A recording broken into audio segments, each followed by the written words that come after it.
I concur with John's description of that impish humour. I've actually gone much further in the past, and if you read in Byron Rogers' sparkling biography of RS, I do actually compare him with Lenny Bruce, because I actually think he was that funny, and also scabrously funny.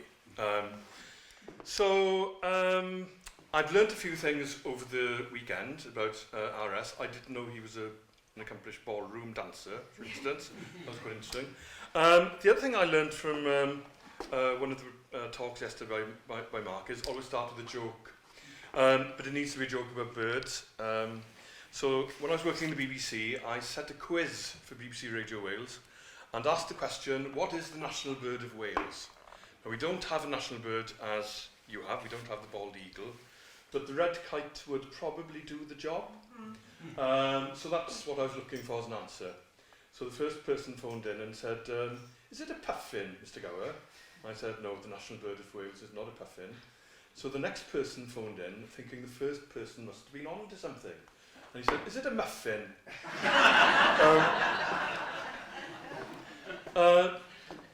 Birds fly through the poetry of Wales. I'll give you a very direct example of this. When I needed a poem about the red kite in Welsh, I knocked on the door next door, where the Reverend Glyn Allen Williams lived, and I said, Glyn, you don't happen to have a poem or an englyn about the red kite, do you? Obviously this conversation was in Welsh. And he said, standing on the doorstep, he said, Cilchar nen fel hofrennydd, ei edyn llwydion bron yn llonydd. Wedi hela nadolydd, tri y cawr at ei gartre cydd. And you've got this idea of this bird spiraling around on helicopter wings before disappearing to its secret lair.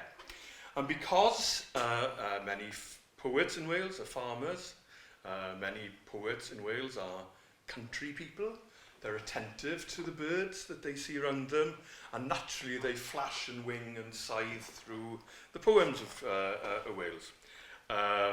Waldo Williams, our finest Welsh language religious poet, you might argue, talks about caswyb y cornic cyllod. He actually includes the looping flight of the lapwing in his words of Cynghanedd.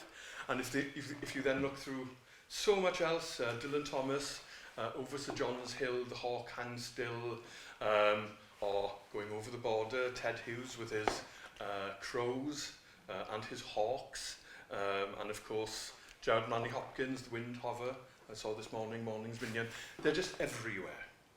So you'd really expect that in the case of R.S. Thomas, you would find a lot of birds.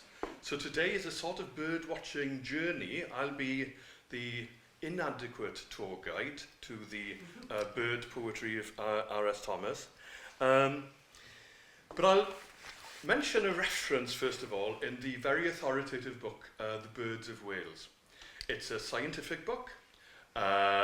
It goes through every species and gives you the history of each species in Wales. And there's a recording of a sighting of a very rare bird in that book. It's called the red-eyed vireo. It's about the size of my thumb, comes from North America, would have been tossed over the Atlantic on the tail end of the hurricane season and landed in a bush in 1975, I think it was October, it would most likely be October, and the description has the initials RST next to it, because the person who managed to spot this really rare bird was Ronald Stewart Thomas. It was entered on his life list. Now, R.S. Thomas would maintain that he wasn't a twitcher. Yet, I've only just checked with Tony Brown. So Tony Brown, in their centre in Bangor, has a life list by R.S. Thomas, i.e. all the birds you'd likely see in Britain, possibly in Europe, diligently ticked off. So that confirms he was a twitcher. The poet Gwyneth Lewis, the former national poet of Wales, also has an R.S. Thomas life list. So he had two life lists, and all I can tell you is that on the second of the life lists, the one that Gwyneth Lewis found tucked away in a copy of the Popular Handbook of Rarer British Birds that she was given by Betty after R.S. Thomas's death, The red-eyed vireo is number 166. You can see about 200 bird species in Britain if you're willing to travel a little bit. So getting up to 166 when you're in your early 60s, as he would have been, is going some. But he wasn't just interested in rare birds, he was very interested in ordinary birds. And Susan supplied a story about R.S. Thomas going to see a robin feeding a blackbird in Aberdaron, where a very elderly gentleman had invited R.S. Thomas to come and watch this bird. And he didn't just turn up and say, oh, there is a robin feeding a blackbird, which is a slight aberration in nature. But he spent several hours logging each time the bird returned to the nest, because he had that scientific bent as well. R.S. Thomas himself wrote about another day in Porthmaidwy, we're 2 miles from Aberdaron, so say 3 miles away from here. He'd seen a flash of white and asked himself, and I quote, "What the dickens is that?" And I waited, and it didn't appear, so I sat down and I had to wait 3 hours before this bird showed itself, and it was an albino dunnock. You'd think a bird would sort of pop up after 10 minutes, but 3 hours? I don't think I would wait 3 hours for God. Scouring the bushes and thickets of Llyn was an absorbing pastime for R.S. And I'm cautious about pastime, because he did dedicate an awful lot of hours to it, and he was interested in the scientific study of birds.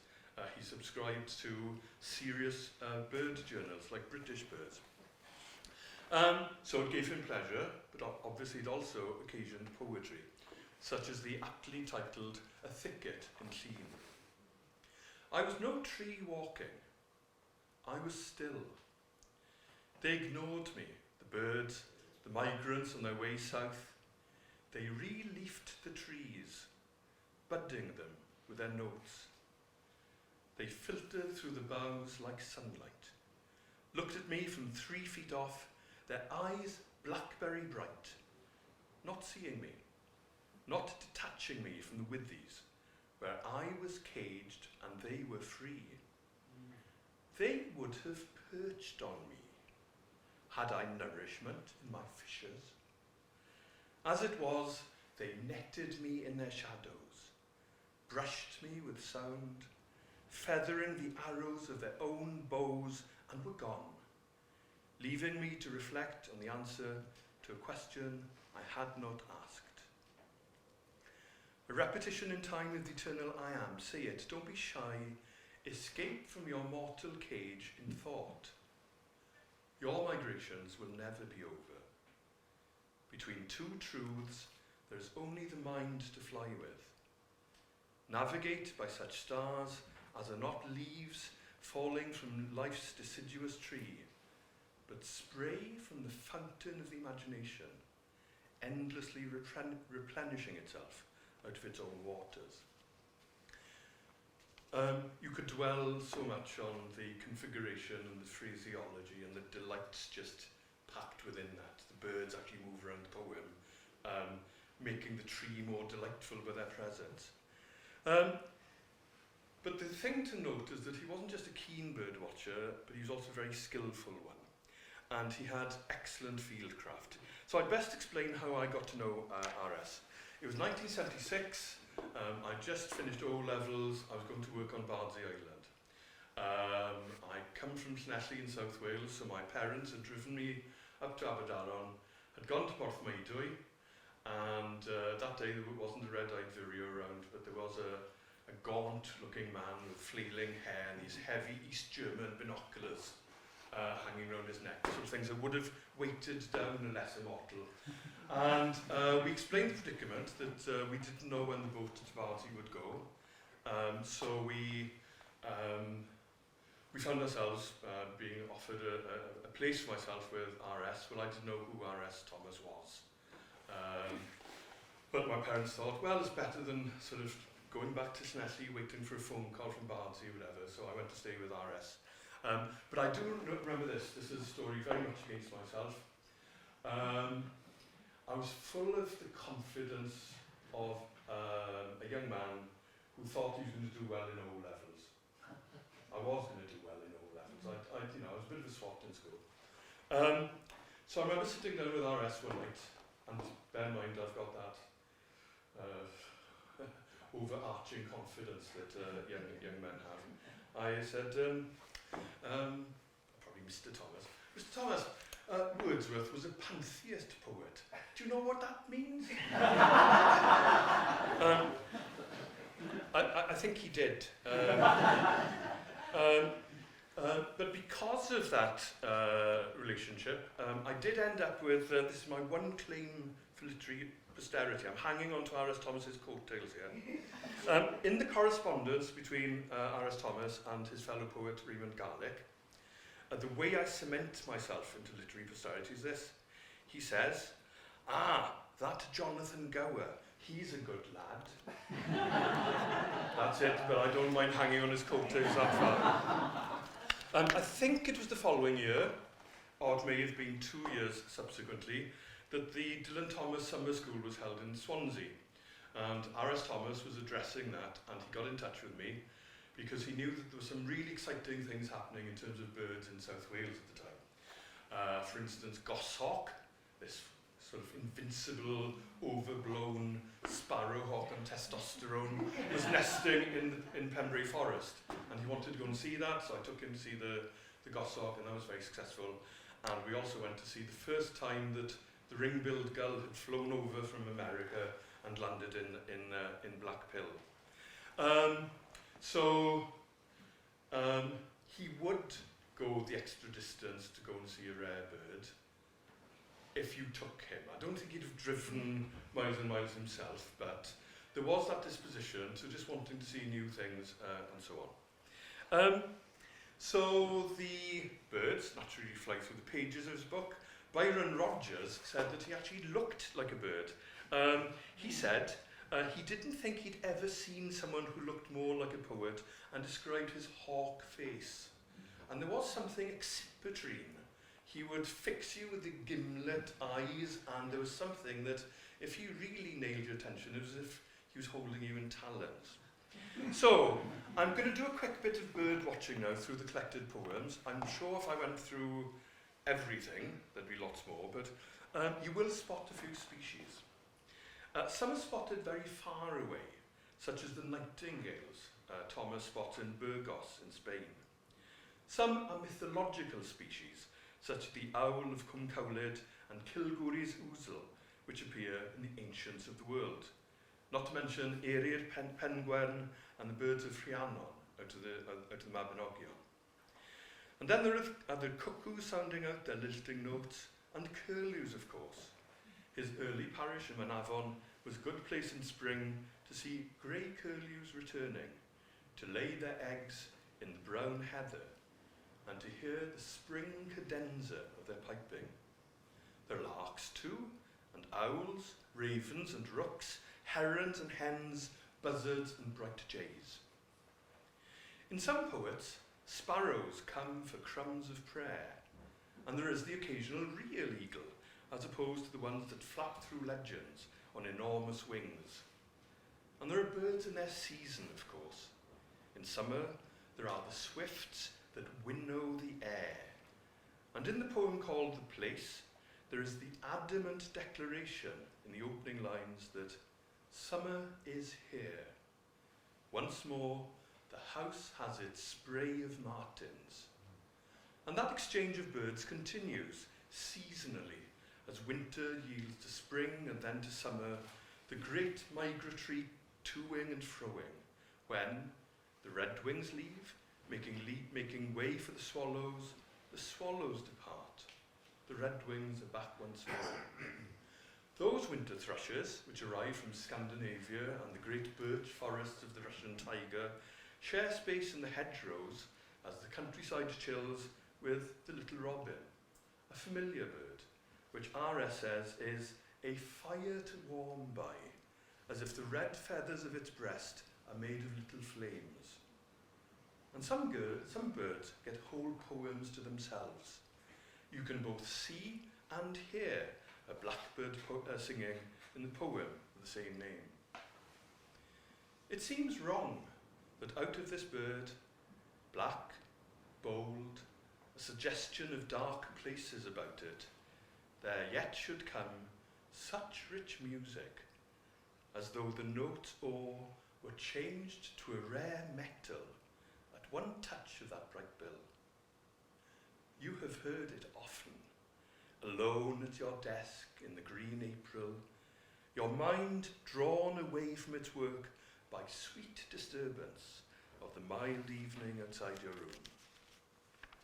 A slow singer, but loading each phrase with history's overtones, love, joy, and grief, learned by his dark tribe in other orchards, and passed on instinctively as they are now, but fresh always with new tears.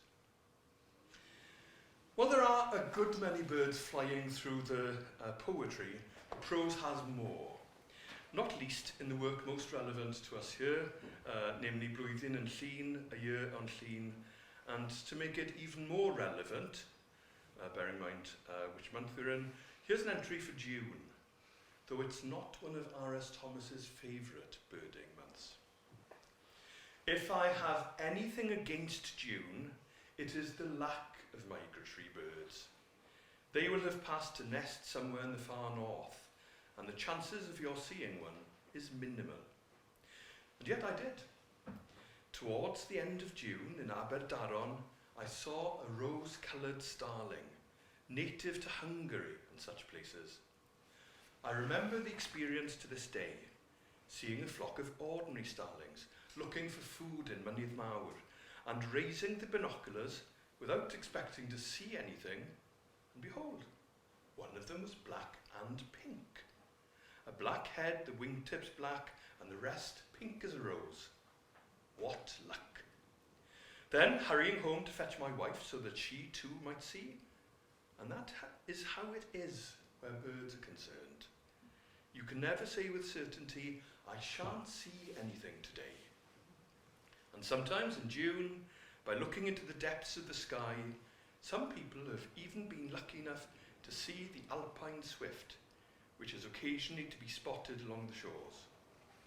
We are guilty of not looking up often enough. So doing, I have more than once seen a peregrine falcon, like a spot in the sky. Now, I wish I could remember the line, and I'm really risk-averse to quoting the line from Thomas, especially in this company. But there's a line about, I think it's one of the peasants, and it's about a field and a hedge, and it says, the hedge defines the mind's limits, only the sky is boundless, and he never looks up. Well, R.S. Thomas was looking up. He was seeing what the specks in the sky might be. So, he says, we are guilty of not looking up often enough. So doing, I have more than once seen a peregrine falcon, like a spot in the sky. Sometimes, the peregrine falcon is evident by its prey, as R.S. notes in his Llun Almanac. The murderer has been round since I last visited T. Mawr Pool, to go by the signs. 2 black-headed gulls killed by the peregrine falcon, only the wings left and the ligament linking them. Why are birds of prey so fond of the heads of their victims, he asks. R.S. wasn't the only one paying attention to peregrine falcons. Egg collectors raided the nests, and in some parts of Wales, particularly the mining valleys of the southeast, the birds were shot or poisoned by pigeon fanciers.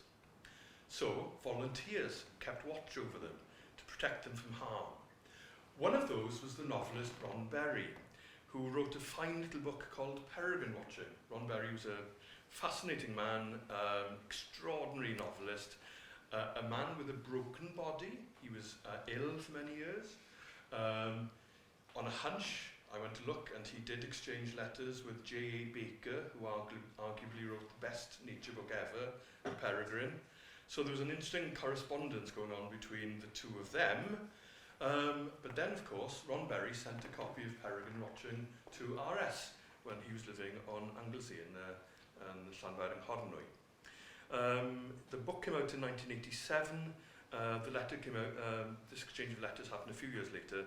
And RS thanks Berry, and it includes this opinion. The peregrine, though a killer, is one of my favourite birds. Unfortunately, when I lived in Llŷn, the traditional sites were being robbed year after year. So, from being a familiar sight, the birds became a rare one. I am now living near the Cemlyn Bird Reserve and must wait in hope of rarities. With best wishes, R.S. Thomas. He's interested in the ordinary birds, but he's waiting for the rarities. But then in another letter to Ron Berry, where he bemoans how, and I quote, a beautiful little country is degraded and the good ways forgotten. Our condition is that expressed in the Irish verse, they went forth to battle and they always fell. Intriguingly, the letter continues like this. Speaking personally, I had a dream, and seeing its impossibility, I turned to watching birds, creatures who still pursue their age-old ways as far as we let them. And Gower iawn, R.S. Thomas. We'll all imagine what that dream might be. Being a popular priest, knowing God well, having a glimpse of God which lasted for a bit longer than a glimpse allows. But birds with their old ways, such as the peregrine, did become a focus of his days. He'd been actively involved in safeguarding another bird of prey, the red kite. And he was a member of the Red Kite Committee, with people like Colonel Maurice Salmon, and for years they met and convened ornithologists, farmers, landowners to help protect the red kite, which has shrunk down to just 2 or 3 pairs in the Upper Towy Valley. It was clinging to the edge of extinction, but by dint of their diligent activities and warding off egg collectors, they managed to save the red kite. But as we know, there was a cantankerous streak to RS, and when it was suggested that the way to bolster the population of the red kite in Wales would be to introduce some birds from elsewhere and therefore change the genetic stock and give the birds a bit of a boost in that way, RS resigned by way of protest to that because they were non-native red kites, as if these were Welsh red kites, which I suppose in a sense they were. But there's no doubt that also on top of the idea of RS being the solitary bird watcher, the Kite Committee, there's a whole huge correspondence about what they were doing to safeguard birds, and there's no doubt that the red kite, which was one of the commonest birds in the whole of Britain, it was, Shakespeare warns that when the kite is nesting, you should look to lesser linen, because it would come down and take the underwear off the line and actually use it to build its nest. But then the Tudor Vermin Acts changed that. There was a price put on the head of a kite. It was it was half the reward than a buzzard, which just suggests that the red kite was actually very, sort of much more plentiful. Anyway, he was involved in that. But I need to return to Llŷn because it's on Llŷn, and I'm so glad that the festival has given me the opportunity to come here, because I would never come here ordinarily. So on Llŷn, we know about his prose. He goes month by month through what he sees around him, meditating on sometimes human affairs, sometimes spiritual affairs, but always birds. He noted sparrowhawks playing above the trees of Tinnacoid, while in March he uses a marvellous word to describe the first chiff-chaff to arrive in spring, which afforded him, and I quote, the opportunity to marvel at the old and new miracle of this bodkin, accomplishing the task of flying thousands of miles from Africa to Wales to raise a new generation that will do the same thing when its time comes. When the weather is adverse, as it is at the moment, it isn't the song of this little bird that I hear, but its sad little note, which is, even so, contradicted by the sprightliness of the bird itself, as it flits from twig to twig in the bushes to gather its morsel.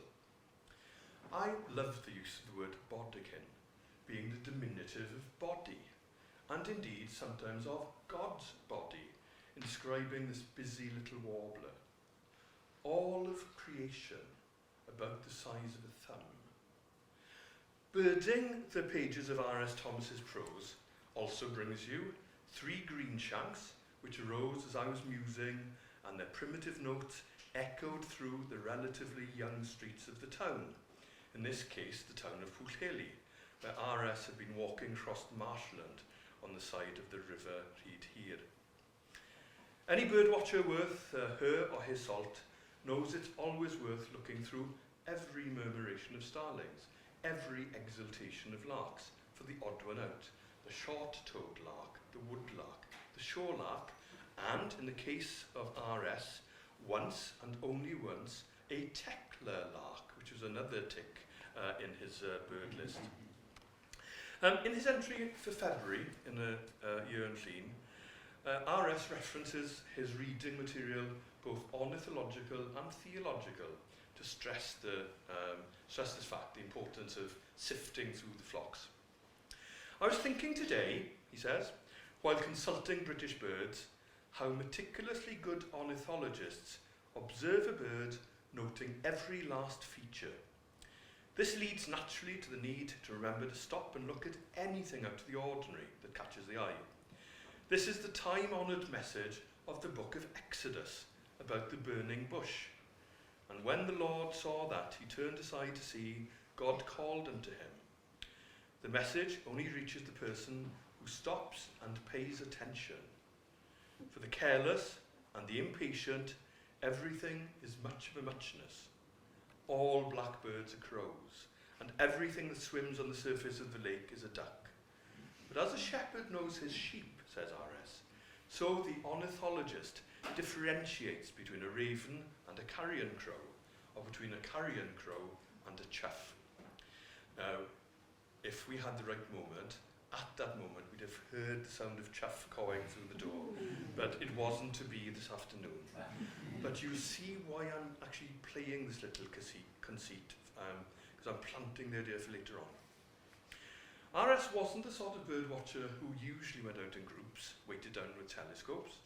He was a man alone, quietly walking the edges of the land, the sea-facing gullies, the blasted blackthorn growths twisted by the wind. He told me, I've had more pleasure from being alone with the natural creation than with human beings. Human beings are responsible for so much unhappiness and cruelty and failure that one is not terribly enthusiastic about them. Some bird species, such as the peregrine, do seem to give him more pleasure than others. But there's also one smaller, real favourite. And I quote again. It is always a joy to see the tree creeper. I hear its particular shriek, and then some feathery little body flashes past me, clings to another tree, and starts hopping on its way up like clockwork. He keeps from sight as best he can, but as soon as I see his white underside, I know who's there. These are birds that stayed after the primitive forests receded to the north, and that is their appeal. Wherever there's a clump of trees, this little bird will be at work with its crooked beak, looking for morsels in crevices in the bark, working his way up in his own funny way. He also found joy in winter gatherings of members of the tit family. There they were this morning, he writes, the long-tailed tits, the cold tits, the great tits, and the blue tit itself among them, slipping through the branches and darting from hedge to hedge like children out for a lark, with the same merriment and the same agility. The blue tit amongst them. Remember that phrase, because we will return to it. R.S. had been interested in birds for a very long time.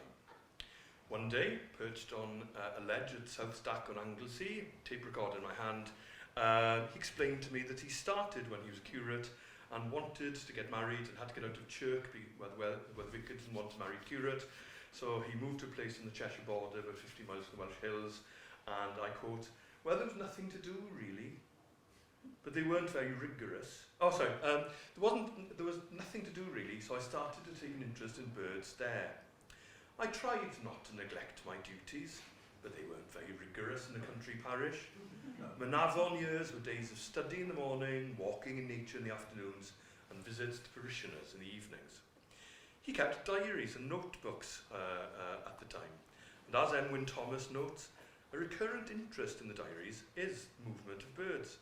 Thus, on Whit Sunday 1944, we learn of a day of excessive heat following a smearing of ground frost on the grass in the low meadows. In the middle of the day, the heron stood in Kai Shenkin like a voluminous umbrella in a stand. A voluminous umbrella of a heron. Lovely. R.S. Thomas was a naturalist, an ornithologist, but he says never a twitcher. He said he'd never travel 100 miles to see a new species. I never asked him whether he'd go 90 miles. When I asked him if he found himself posted to parishes, because if you look at his journey from parish to parish, it just happened to be that he was usually getting an upgrade to a better parish in bird watching terms. So I said, was it a matter of luck or strategy on his part? And he warned me, that twinkle in his eye, that I was on dangerous ground. There's no doubt that the Llŷn Peninsula did offer fantastic bird watching, as well as intimations of the eternal. I mean, places where you're on the edge of land and there is this boundlessness of sky and what we'd say is a boundlessness of sea, even though it isn't true, were part of honing Thomas's conception of God as the ground of being amidst the earth's desacralization, and the effects thereof, as one critic puts it. Here, birdwatching became a crucial response to the forces of the machine, or if you like, an escape from the forces of the machine, a way to oppose the supposed absence of God and establish a deeper unity between all things. As Thomas records in A Year on Llŷn, it was through seeing the old comely things that I loved disappearing or being disfigured. It was through seeing the old comely things that I loved disappearing or being transfigured by modern technology that I turned increasingly to bird watching.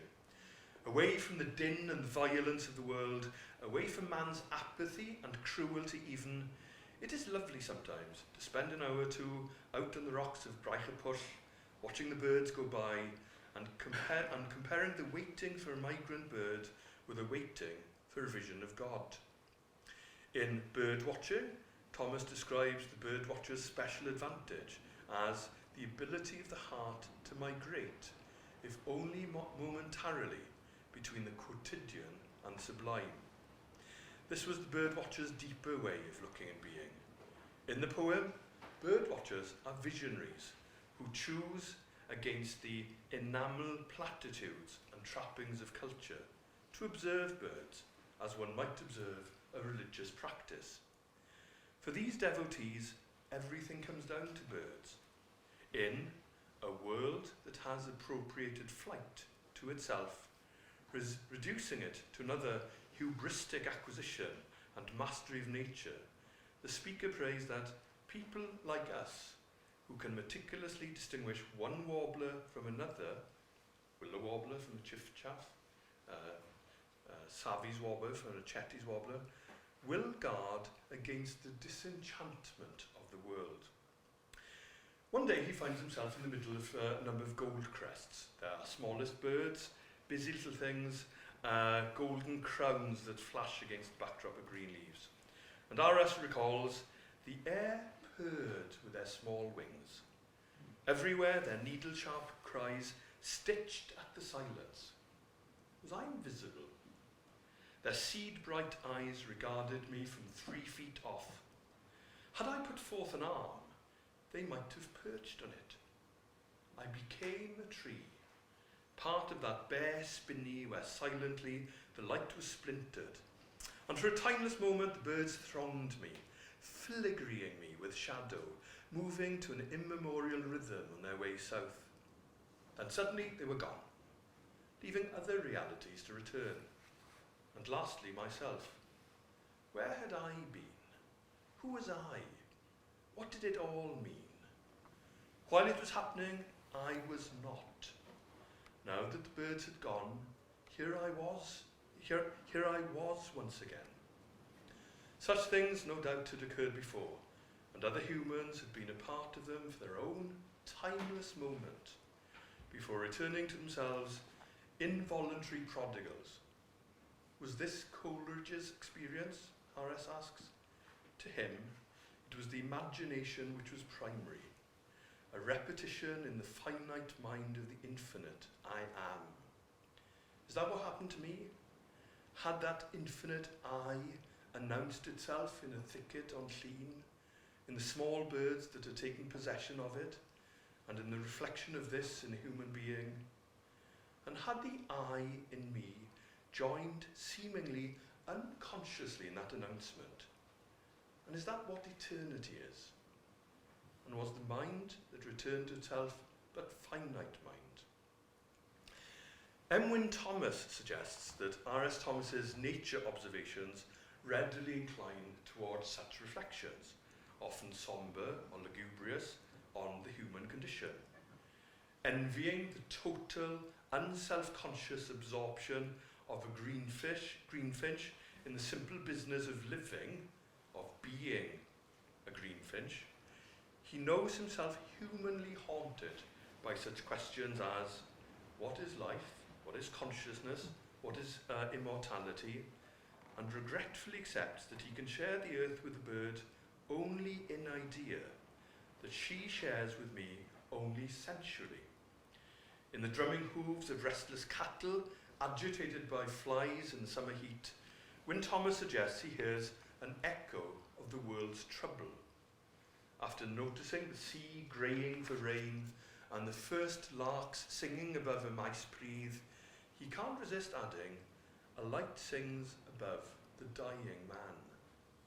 Similarly, he records a wild night of wind and rain, and now the river over its banks, and the dark, surly water into the roads and the field, and the thrush singing over the waste of it, before adding a coda, a bird singing over the ruins of the world. Such entries, Wynne Thomas suggests, are probably indirect responses to the post-war devastation of Europe.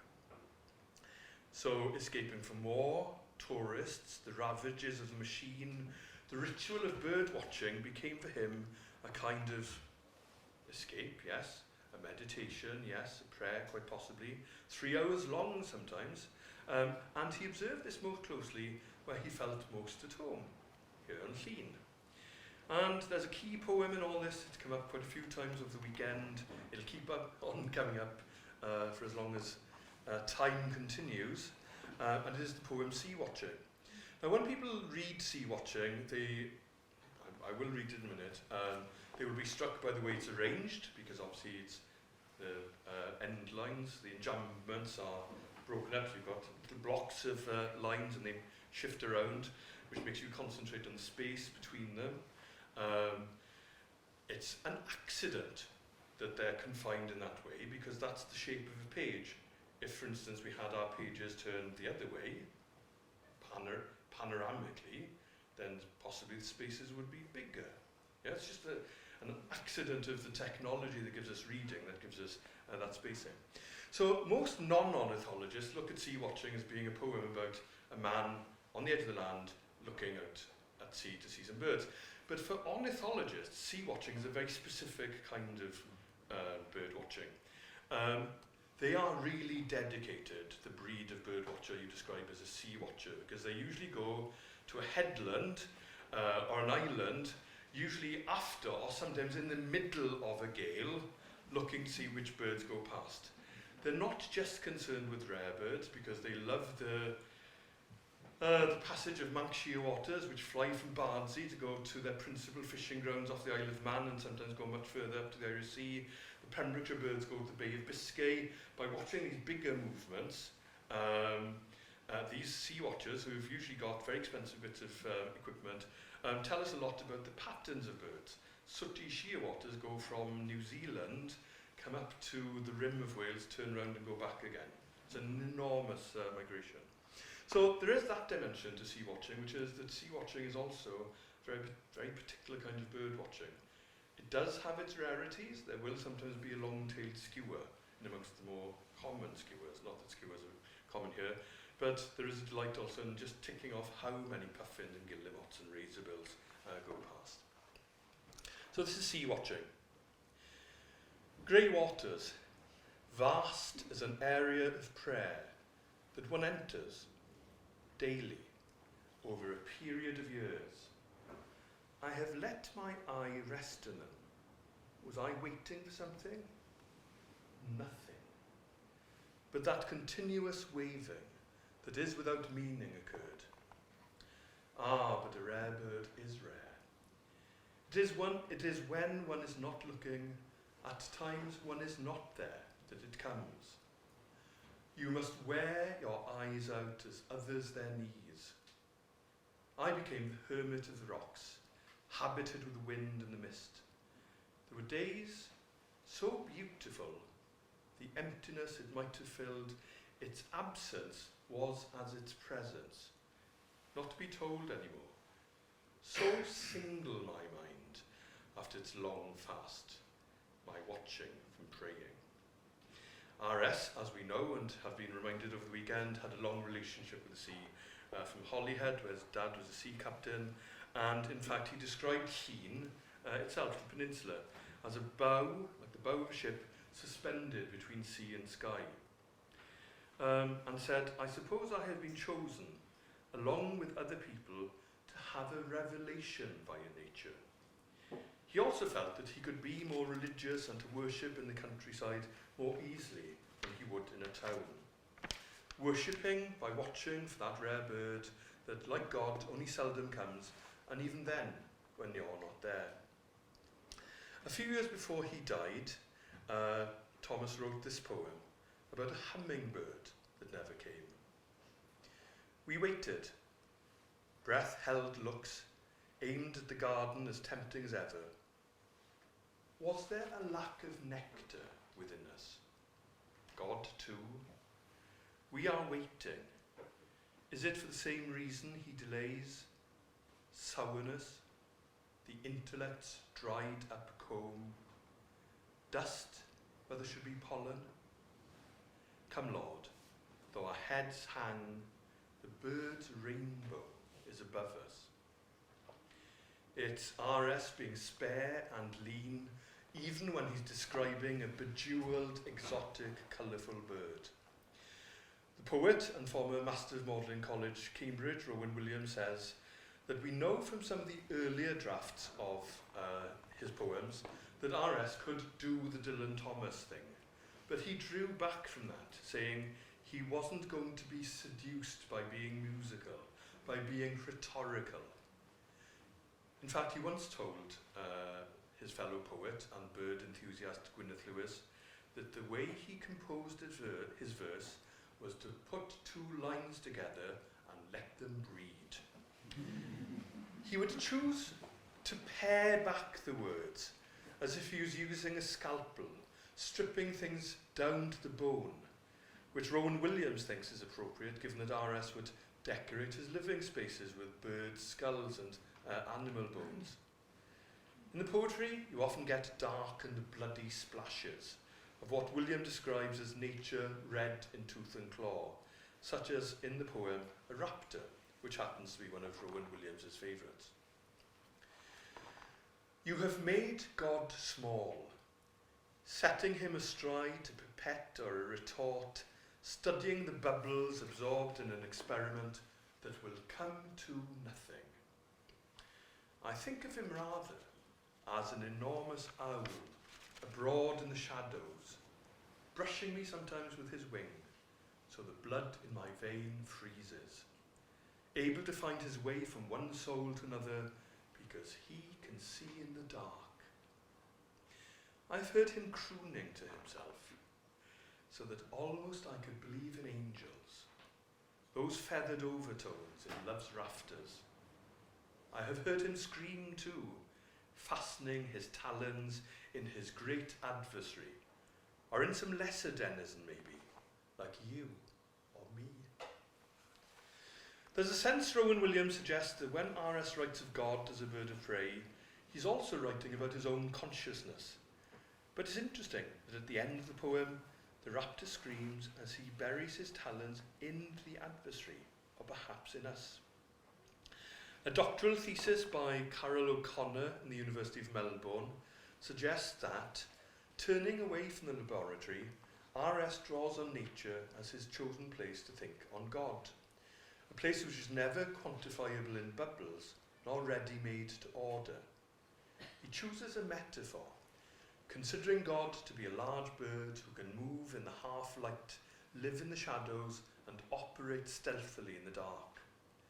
This enormous owl has no inclination to lie astride instruments in a laboratory or fly abroad in the night. It is a living creature whose enormity defies the smallness of being grounded inside a pipette. It can't be objectified, but neither one whose presence can be denied. Sometimes it physically touches the poet with its wings, and then the poet's blood freezes. The brush of the feathers may be ever so gentle, but the physical response is immediate and dramatic. The owl has the capacity to visit one soul to another amongst all of us. It is never still for long. Its presence can cause our very self to stop and feel aghast. R.S. had his own thoughts on this matter. Here he is writing, typically, about himself in the third person in autobiography. The young rector would himself see the birds of prey hunting, and the weasel and the stoat going about their bloody work. And how beautiful those birds are, and how agile the small animals hunt. Anyone who's seen a peregrine falcon falling like lightning on his prey is sure to experience a certain thrill that makes him feel quite humble. These are the masters of the world of nature. One of the unfailing rules of that world is that life has to die in the cause of life. If there is any other way on this earth, God has not seen fit to follow it. This is a doctrine that plays straight into the hands of the strong. As far as this world is concerned, Isaiah's vision of the wolf dwelling with the lamb and the leopard lying down with the kid is a myth. The economy doesn't work like that. The wolf certainly doesn't lie down with the lamb in the poem called Moorland. The harrier occurs, materializing from nothing, snow, soft, but with claws of fire, quartering the bare earth for the prey that escapes it, hovering over the incipient scream. Here a moment, then not here, like my belief in God. But birds can be messengers as well as dealers in sudden death. A message from God delivered by a bird at my window, offering friendship. Listen, such language. Who said God was without speech? Every word an injection to make me smile. Every word an injection to make me smile. Meet me, it says, tomorrow, here, at the same time, and you will remember how wonderful today was. No pain, no worry, irrelevant the mystery, if unsolved. I will repeat a little bit of that again, and you'll see why. A message from God delivered by a bird at my window, offering friendship. Listen, such language. Who said God was without speech? Gwyneth Lewis, a poet who's also besotted with birds and has her own life list, suggests that with R.S. it's not a simple dichotomy, and I quote her, "It's not just nature good, man bad. He understands that you can never see a bird on its own. It's always a bird combined with a person, and that's the great strand of his nature poetry. In the poem, The Place, the martins come back not to nest in an outbuilding or on the outside of a house, but in him. And that seems to touch the very greatness of his insight into birds." Now, as I provocatively suggested to R.S., the parishes he served in as he went through his priestly career, might have been chosen by reading John Gooder's book, Where to Watch Birds in Britain and Ireland. In Eglwys Fach, near Machynlleth, he was on the edge of the Dyfi Estuary with its overwintering flocks of Greenland white-fronted geese, its many waders and legions of wildfowl. He moved there at the suggestion of William Condry, country diarist of the Guardian for many decades and a warden at Anisir for the Royal Society for the Protection of Birds. He and RS became good friends, and you can understand why they would be good friends, because they were each lugubrious. I don't think they indulged in much small talk, but they were happy in the companionship of each other, it seems to me. And they were great friends. And William Condry is also, lots of people said, oh, he's really quiet. He was quiet because William Condry in the spring, if he saw an adder waking up after the top of the winter, Bill wouldn't just look at it, he'd go and stroke its head. And William and Penny Condry, one year, you have to be really quiet to do this, you can have swallows sometimes nesting in the bedroom in certain houses, but a redstart is very, very shy. And one year, William Condry and Penny had a redstart nesting in their bedroom. So, quiet people, really skillful naturalists. Little wonder that that RS and Bill became friends. There are lots of accounts of them wandering the hills of mid-Wales together, but they also went bird watching on the continent. In France, they stopped the car because they'd spotted a Montagu's harrier, which led them to being arrested for spying, for using their binoculars in the vicinity of a French Air Force base. And the police kept them for a whole day and interrogated them throughout. Thomas the poet, Thomas the bird watcher, Thomas the spy. Spain was, in Bill Condry's words, exceptionally enchanting. Migrating birds of all kinds were to be seen, many of them totally new to RS. In fact, it was Thomas's first experience of being in the middle of a huge wilderness, and he'd been inspired to visit the marshlands of the Guadalquivir, it's an area known as the Cota Doniana, by a book which similarly affected and infected me as a kid. It's called Portrait of a Wilderness by Guy Mountford. It was a book that, when you read it, it makes you want to go there. So he persuaded Bill Condry to go with him. And they saw eagles, kites, shrikes, herons of all kinds, and hundreds of other unfamiliar birds. As Condry recalled, every morning, RS would set out on a journey to a new part of the reserve. And at night, the unfamiliar sounds of the wilderness would come to them as they lay in their tents. There's a very memorable image of RS in Condry's book, Pathway to the Wild, from which those little quotes come. With the sun burning in a cloudless sky, I watched R.S. Thomas's tall, straight figure get ever smaller as it reached the crest of a far dune and disappeared into the desert like some Old Testament prophet who would never be seen again on earth. And I could have left you that image if I'd constructed it differently. I could have just left you that because that's sufficient, it seems to me, and memorable, almost cinematic. But last night we had a performance, the third ever performance of Emyn y Gymro, which was a tribute piece, not an elegy, but a tribute piece or whatever, a hymn to a Welshman, first performed just after R.S.'s death, text by Men Elfyn, music by Pwyll Ap Siôn, beautifully rendered last night in St Howens. So on the night it was first performed, Men Elfyn was actually doing what Susan was doing last night, so doing the words, and she was interrupted. She was interrupted because there was a little bird tapping at the window. Remember I mentioned blue tit?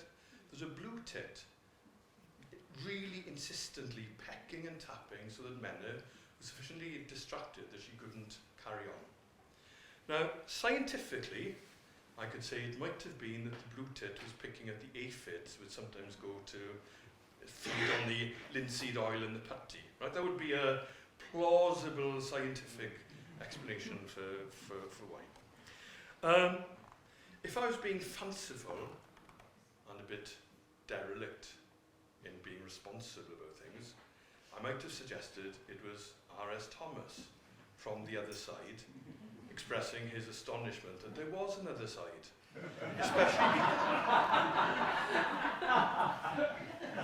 Especially because he said, in life, he said, I am an agnostic about the afterlife. But he did find that the created world was one of the few things that saved him from complete pessimism. Those birds that helped him believe in the world's beauty and patterns and its happy unexpectedness, like the sudden flash of a goldcrest crown in a jungle of Sitka spruce, or a gannet's plunging dive as the bird became a living spearhead, or that umbrella of a heron stalking the green shadows, intent on minnows, the subject of his unwavering, steady, and absolute focus.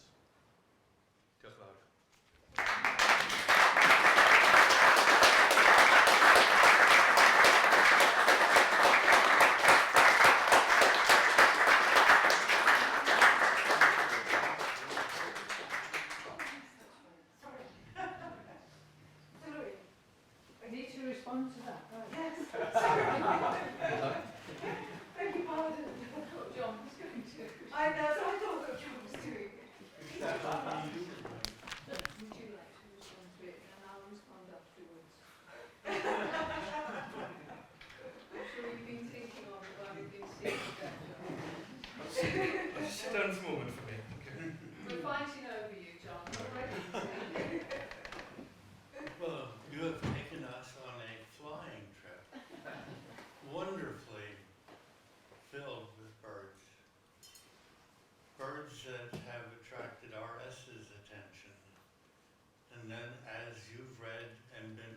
Read his poetry and been with him. Those birds have become part of you and now part of us. So we thank you from our wings for what you have done.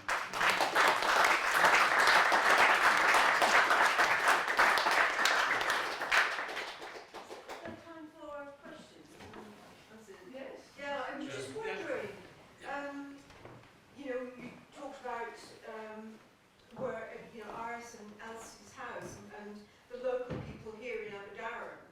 There were some interviews, and I think in the book Cleniach and Gower, and they talk about people going into the vicarage in Aberdaron, and thinking it was a rather, wondering what was going on, because they thought it was a rather satanic sort of place with all these dead animals around the place and all the skulls and the carcasses. But they were as much for Elsie, weren't they, but he himself collected bird skulls and so on. So yeah.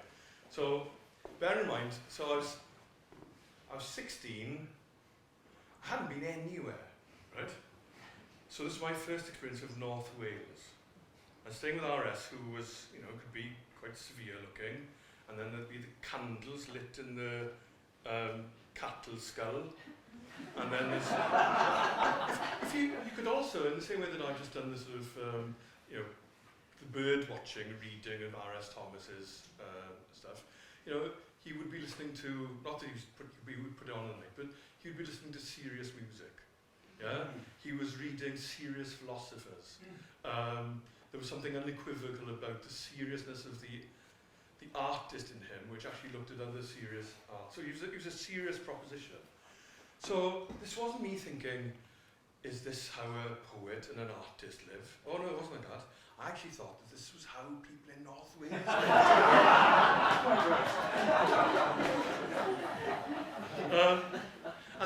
But Susan was right to mention the book Cleniach and Gymraeg, because obviously there is a small industry which has portrayed RS in a particular way. The ogre, so the famous one at the half door of him looking stern, that's on the front of Justin Wintel's book about him, and so on. That all served to suggest that he was very reserved, aloof, whatever. But then, of course, we hear the stories about generations of young boys in Aberdaron who were taught the skills of bird watching. In fact, there's a bit in your scene which is how to be a bird watcher. And I think that that's actually almost like a handbook of how he was telling other people to live. Now, they don't actually go on to be bird watchers, but they become, as Mark was saying yesterday, they would be alert and alive and attentive, right? So if you end up with that as the life lesson from going out bird watching with RS, that's far more important, you could argue, than knowing how to identify a Sardinian warbler should one pass through. But Gleniach yn Gymraeg, for people who haven't read it, is a series of essays written in Welsh by people who say that if you spoke to R.S. Thomas in Welsh, he was friendlier. Right? There was that about it.